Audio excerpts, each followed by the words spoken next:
স্কুলের বায়োলজি বা জীববিজ্ঞানের টিচার। ড্যান একজন খুব ভালো মানুষ, কিন্তু সে তার জীবন নিয়ে খুব একটা খুশি নয়। সে একটা বড় সায়েন্টিস্ট বা বিজ্ঞানী হতে চেয়েছিল, কিন্তু বারবার ইন্টারভিউ দিয়েও তার চাকরি হচ্ছে না। আজও সে একটা চাকরির জন্য আবেদন করেছিল, কিন্তু ফোনে তাকে জানিয়ে দেওয়া হয় যে তার আবেদন বাতিল করা হয়েছে। মন খারাপ করে ড্যান বাড়ির বাইরে গিয়ে একটু রাগ ঝাড়ে, কিন্তু তারপর সে তার মেয়ে মিউরি এবং স্ত্রী এমির কাছে ফিরে আসে। ড্যান তার মেয়েকে খুব ভালোবাসে। সে মিউরিকে বলে জীবনে এমন কিছু করার চেষ্টা করবে যা অন্য কেউ করতে সাহস পায় না। এরপর তারা সবাই মিলে টিভিতে ফুটবল বিশ্বকাপের ফাইনাল ম্যাচ দেখতে বসে। ব্রাজিল বনাম ফ্রান্সের খেলা চলছে। সারা পৃথিবী টিভিতে চোখ রেখে বসে আছে। টান টান উত্তেজনা। ঠিক তখনই খেলার মাঝখানে মাঠের মধ্যে একটা অদ্ভুত ঘটনা ঘটে। আকাশ থেকে বেগুনি রঙের ধোঁয়া আর বিদ্যুতের ঝলকানি দেখা দেয়। সবাই অবাক হয়ে যায়। ধোঁয়ার ভেতর থেকে একদল অদ্ভুত পোশাক পরা সৈনিক বেরিয়ে আসে। তাদের হাতে আধুনিক সব অস্ত্র। স্টেডিয়ামের সবাই ভয়ে চুপ হয়ে যায়। সৈনিকদের লিডার, যার নাম লিউটেন্যান্ট হার্ট, মাইক হাতে নিয়ে সবাইকে বলে, আমরা ৩০ বছর পর অর্থাৎ ২০৫১ সাল থেকে এসেছি। আমরা আপনাদের সাহায্য চাইতে এসেছি। ভবিষ্যতে এক ভয়ঙ্কর এলিয়েন প্রজাতি, যাদের নাম হোয়াইট স্পাইকস, তারা পৃথিবীকে আক্রমণ করেছে। তারা প্রায় সব মানুষকে মেরে ফেলেছে। আমাদের হাতে সময় নেই। দয়া করে আমাদের সাহায্য করুন, না হলে মানবজাতি ধ্বংস হয়ে যাবে। এই খবর সারা পৃথিবীতে আগুনের মতো ছড়িয়ে পড়ে। মানুষ বুঝতে পারে তাদের নিজেদের সন্তানের ভবিষ্যৎ অন্ধকারে। কয়েক মাস কেটে যায়। ভবিষ্যতের এই ডাকে সাড়া দিয়ে পৃথিবীর বিভিন্ন দেশ তাদের হাজার হাজার সৈন্য পাঠায়। কিন্তু সমস্যা হলো, যারা ভবিষ্যতে যায় তাদের মধ্যে মাত্র ২০-২৫% মানুষ ফিরে আসে। বাকিরা সবাই মারা যায়। পরিস্থিতি এত খারাপ হয় যে এখন আর কোনো ট্রেন্ড সোলজার বা প্রশিক্ষণপ্রাপ্ত সৈনিক অবশিষ্ট নেই। তাই সরকার এখন সাধারণ মানুষদের জোর করে যুদ্ধে পাঠাতে শুরু করেছে। রাস্তায় আন্দোলন শুরু হয়ে যায়। মানুষ প্রতিবাদ করে, কেন আমরা এমন একটা যুদ্ধে যাব যা আমাদের সময়ের নয়। কিন্তু সরকারের কিচ্ছু করার নেই। ড্যানের স্কুলেও এই প্রভাব পড়ে। ছাত্রছাত্রীরা ড্যানকে বলে, স্যার, পড়াশোনা করে কী লাভ? আমরা তো সবাই মারাই যাব। ক্লাসের মধ্যে শুধু একটি ছাত্র, যার নাম মার্টিন, সে এসব নিয়ে ভাবে না। সে সারাদিন ভলক্যানো বা আগ্নেয়গিরি নিয়ে পড়ে থাকে।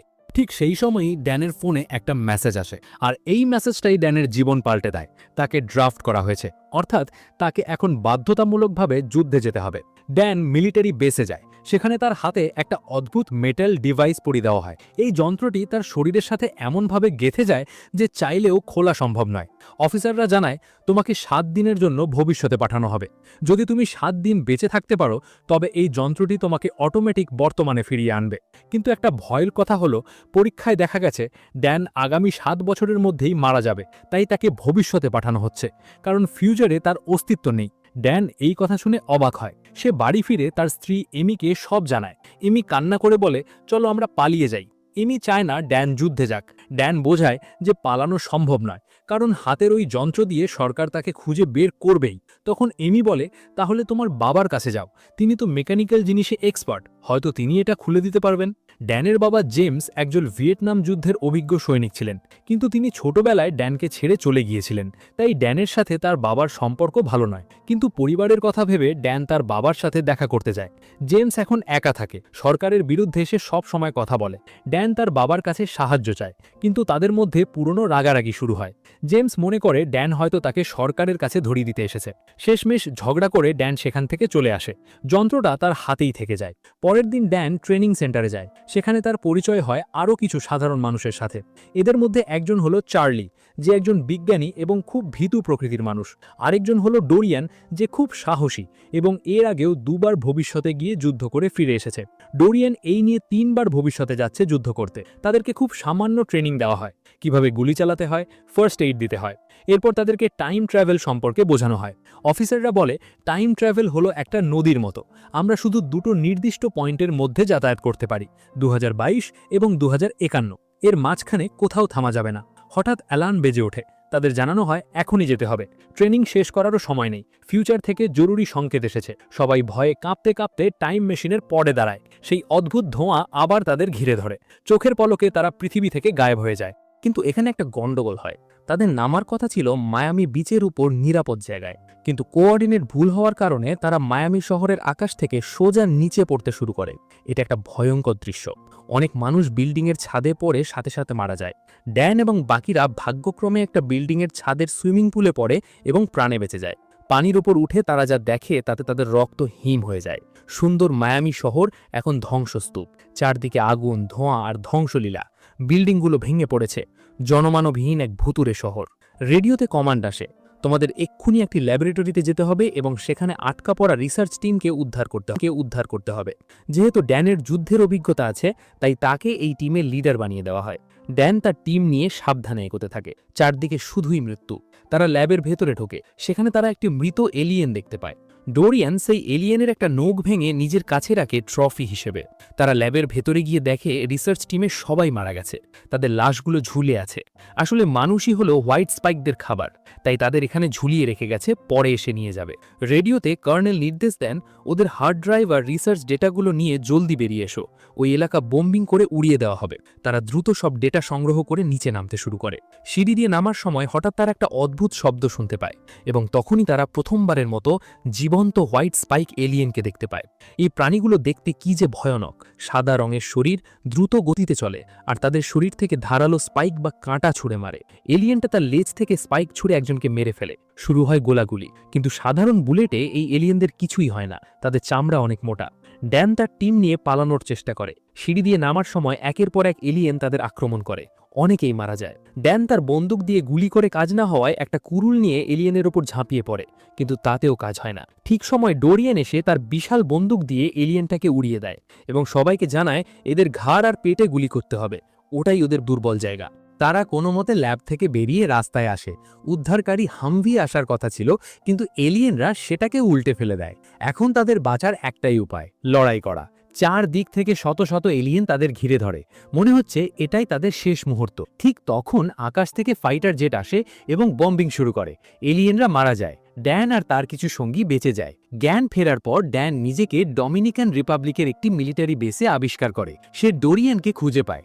ডোরিয়ান তাকে জানায় যে তাদের টিমের প্রায় সবাই মারা গেছে। ডোরিয়ান আরও বলে যে তার ক্যান্সার আছে এবং সে শীঘ্রই মারা যাবে, তাই সে বারবার এই ভবিষ্যতে ফিরে আসে, কারণ সে নিজের শর্তে মরতে চায়, বিছানায় শুয়ে নয়। একটু পর ড্যানকে বেসের প্রধান কর্নেলের সাথে দেখা করতে বলা হয়। ড্যান টেন্টে ঢুকে দেখে একজন মহিলা অফিসার দাঁড়িয়ে আছে, অন্য সৈন্যরা তাকে কর্নেল ফরেস্টার বলে ডাকছে। ড্যান চমকে ওঠে, সে ভালো করে মেয়েটির দিকে তাকায়। হ্যাঁ, এটি আর কেউ নয়, এটি তার নিজের মেয়ে মিউরি, যে এখন বড় হয়ে একজন সায়েন্টিস্ট এবং সেনাবাহিনীর কর্নেল হয়েছে। বাবা ও মেয়ের এই দেখা হওয়াটা খুবই ইমোশনাল ছিল। ড্যান তাকে জড়িয়ে ধরতে চায়, কিন্তু মিউরি খুব কঠোর ব্যবহার করে। সে বাবার সাথে প্রফেশনাল আচরণ করে। মিউরি জানায়, আমি তোমাকে এখানে আনাইনি যাতে আমরা ফ্যামিলি রিউনিয়ন করতে পারি, আমি তোমাকে এনেছি কারণ আমার তোমার সাহায্য দরকার। মিউরি ড্যানকে একটা ভিডিও দেখায়, সেখানে দেখা যায় সাধারণ পুরুষ এলিয়েনদের চেয়ে আলাদা একটা এলিয়েন। এটি হলো ফিমেল হোয়াইট স্পাইক বা রানী এলিয়েন।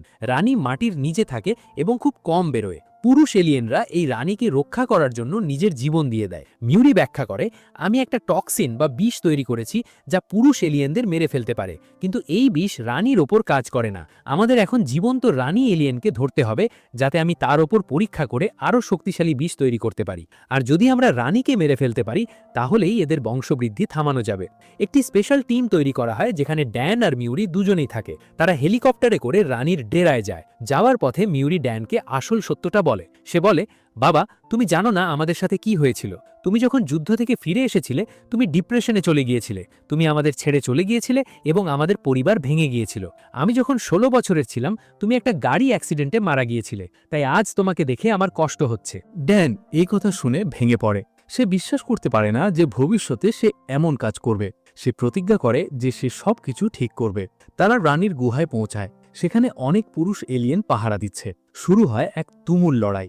মিউরি এবং ড্যান মিলে কৌশলে রানী এলিয়েনকে খাঁচায় বন্দি করে ফেলে। রানী এলিয়েন ধরা পড়ার পর এক বিকট আওয়াজে চিৎকার করে। এই ডাক শুনে হাজার হাজার পুরুষ এলিয়েন তাদের দিকে ছুটে আসে রানীকে বাঁচাতে। হেলিকপ্টার দিয়ে তারা খাঁচাতে তুলে নিয়ে যাওয়ার চেষ্টা করে। এলিয়েনরা হেলিকপ্টারেও লাফিয়ে পড়ে। ড্যান এবং মিউরি কোনো মতে একটি গাড়িতে করে পালিয়ে যায় এবং পরে হেলিকপ্টারে উঠে বেসে ফিরে আসে। রানী এলিয়েনকে একটি সমুদ্রের মাঝখানের প্ল্যাটফর্মে নিয়ে যাওয়া হয়, সেখানে কড়া পাহারায় রাখা হয় তাকে। মিউরি দিনরাত এক করে গবেষণা শুরু করে। ড্যান তাকে সাহায্য করে। এই সময় বাবা মেয়ের মধ্যে সম্পর্ক আবার একটু ভালো হয়। ড্যান মিউরিকে বলে, আমি তোমাকে নিয়ে গর্বিত। মিউরি শেষ পর্যন্ত এমন একটা বিষ তৈরি করতে সক্ষম হয় যা রানী এলিয়েনকেও মেরে ফেলতে পারে, কিন্তু ঠিক সেই মুহূর্তে হাজার হাজার এলিয়েন সমুদ্র সাঁতরে প্ল্যাটফর্মে উঠে আসে তাদের রানীকে বাঁচাতে। শুরু হয় এক ভয়াবহ যুদ্ধ।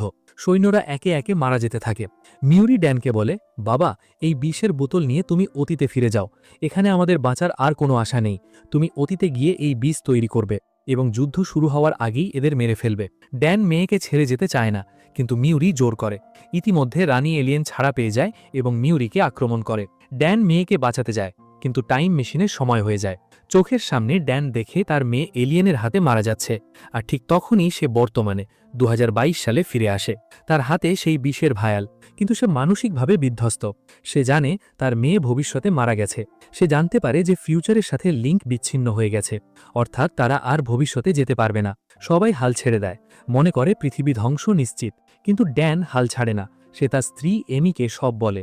এমি তাকে একটা গুরুত্বপূর্ণ ক্লু দেয়। সে বলে, তুমি বলেছিলে এলিয়েনরা 2048 সালে রাশিয়াতে প্রথম দেখা গিয়েছিল, কিন্তু কোনো রাডার বা স্যাটেলাইটে তাদের স্পেসশিপ আসার কোনো চিহ্ন ছিল না। তার মানে কি এলিয়েনরা আকাশ থেকে আসেনি? হয়তোবা তারা আগে থেকেই পৃথিবীতে ছিল। ড্যান ডোরিয়ানের আনা সেই এলিয়েনের নোকটা চার্লিকে দেখায়। সেই নখে কিছু ছাই লেগেছিল। চার্লি পরীক্ষা করে বলে, এই ছাই তো রাশিয়ার কোনো জায়গার নয়, এটা 1000 বছর আগের চীনের আগ্নেয়গিরির ছাই। তখন ড্যান তার ছাত্র মার্টিনের কাছে যায়, যে ভলকেনো নিয়ে পাগল। সেখানেই ড্যান বুঝতে পারে আসল রহস্য। এই এলিয়েনরা আজ বা কাল আসেনি, এরা হাজার হাজার বছর আগে পৃথিবীতে এসেছিল এবং রাশিয়ার বরফের নিচে চাপা পড়েছিল। গ্লোবাল ওয়ার্মিং বা জলবায়ু পরিবর্তনের কারণে বরফ গলে যাওয়ার ফলে 2048 সালে তারা জেগে উঠবে। তার মানে তারা এখন রাশিয়ার বরফের নিচেই ঘুমিয়ে আছে। এখনই তাদের মারার সেরা সময়। ড্যান এই থিওরি নিয়ে সরকারের কাছে যায়, কিন্তু কেউ তার কথা বিশ্বাস করে না। তাই ড্যান নিজেই একটা টিম বানায়। সে তার বাবা জেমস, সায়েন্টিস্ট চার্লি, ডোরিয়ান এবং ফিউচার থেকে আসা লিউটেন্যান্ট হার্ট, যে আটকা পড়ে গিয়েছিল, তাকে নিয়ে রাশিয়ায় যাওয়ার পরিকল্পনা করে। ড্যান তার বাবার কাছে যায় এবং বলে, বাবা, আমার তোমাকে দরকার।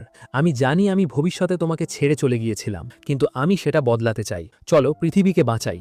জেমস রাজি হয় এবং তার ব্যক্তিগত প্লেনে করে তারা রাশিয়ায় পাড়ি দেয়। রাশিয়ার সেই বরফে ঢাকা জনশূন্য এলাকায় গিয়ে তারা খোঁজ শুরু করে। অবশেষে তারা বরফের নিচে একটি বিশাল এলিয়েন স্পেসশিপ বা মহাকাশযান খুঁজে পায়। তারা বরফ কেটে ভেতরে ঢুকে তারা যা দেখে তা অবিশ্বাস্য। স্পেসশিপের চালক অন্য এক প্রজাতির এলিয়েন, যারা অনেক আগেই মারা গেছে। আর কার্গো বা মালামাল রাখার জায়গায় হাজার হাজার ডিমের মতো পড সাজানো আছে। এই পডগুলোর ভেতরেই ঘুমিয়ে আছে ভয়ানক হোয়াইট স্পাইক এলিয়েনরা। আসলে এই এলিয়েনগুলো কোনো বুদ্ধিমান প্রাণী নয়, এগুলো ছিল অন্য কোনো গ্রহের তৈরি করা বায়োলজিক্যাল ওয়েপেন বা জীবন্ত অস্ত্র, যা কোনো কারণে পৃথিবীতে ক্র্যাশ ল্যান্ড করেছিল।